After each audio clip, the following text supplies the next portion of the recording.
আসসালামু আলাইকুম সুপ্রিয় শিক্ষার্থীবৃন্দ, আশা করছি তোমরা সকলেই অনেক ভালো আছো। দেখতে দেখতে পদার্থবিজ্ঞানের পঞ্চম অধ্যায় পদার্থের অবস্থা ও চাপ এ অধ্যায়ের একেবারেই শেষ যে জ্ঞানমূলক প্রশ্নটি রয়েছে, ওই প্রশ্নের উত্তরটি নিয়ে আজকে আমরা আলোচনা করব। এর পরের ভিডিওগুলোতে আমরা ষষ্ঠ সপ্তাহের গুরুত্বপূর্ণ জ্ঞানমূলক প্রশ্ন এবং সূত্রগুলো নিয়ে আলোচনা করব। তো আজকের প্রশ্নটি হচ্ছে, বিকৃতি কাকে বলে? এটি হচ্ছে পদার্থবিজ্ঞানের পঞ্চম অধ্যায়ের শেষ জ্ঞানমূলক প্রশ্ন, বিকৃতি কাকে বলে।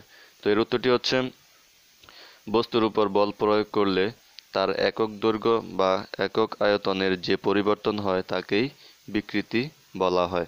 তো আশা করছি বিকৃতি কাকে বলে এই বিষয়টি খুব ভালোভাবে বুঝতে পেরেছেন।